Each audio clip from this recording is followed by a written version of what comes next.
All right, CBS News correspondent David Begnaud is with us now. David, we just heard from Colorado police. Just walk us through what we've learned just in the moments since they've had that press conference. Yeah, so a couple of headlines from the press conference. Number one, we were told that of the two suspects, one of them was a male juvenile. The sheriff said today the juvenile is actually a female. So there are two suspects in custody, the juvenile female and a male adult. That male adult is set to go before a judge sometime later this afternoon. The district attorney spoke today, so we should get some preliminary charging documents in the next couple of hours. Also, the sheriff told us there were 2 handguns that were recovered at the scene.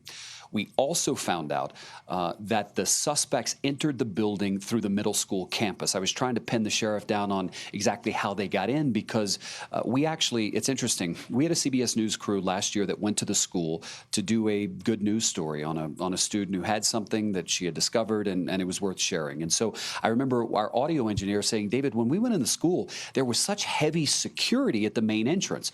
Well, these suspects did not go in the main entrance, so to speak. The sheriff confirmed that the 2 suspects went in the middle school entrance, and at the middle school entrance, there is no metal detector.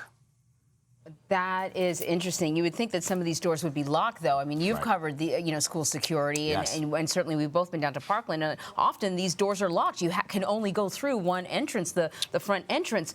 So the initial reports, David, were that the two suspects here walked into classrooms. Is that what happened? So the officials have not confirmed that. You may have heard reports that they walked into a classroom, that they used a guitar case to conceal the weapons. We've seen those reports ourselves. We have not independently confirmed that, nor has the sheriff confirmed that to be official information, right? So what I'm giving to you is only what they have confirmed so far. So what about the injured, David? How are they doing? Obviously, we learned, sadly, that one student had died in the hours preceding our talking to you, but how are the injured doing?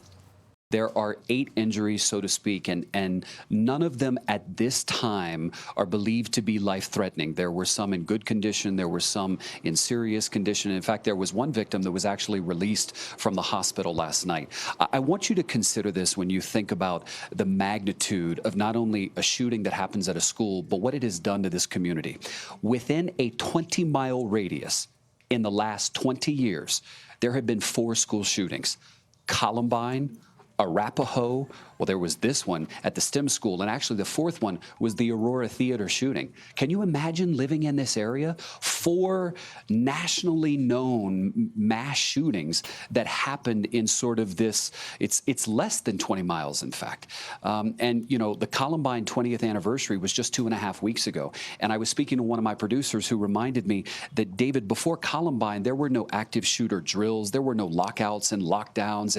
But now that's a way of life for every kid who goes to school, not only here, but in many places around America. The STEM school where this happened, by the way, I should tell you, goes from kindergarten through 12th grade, and it's a charter school that caters to students who want to study science, technology, engineering, and math. David Begnaud, as always, we thank you, my friend.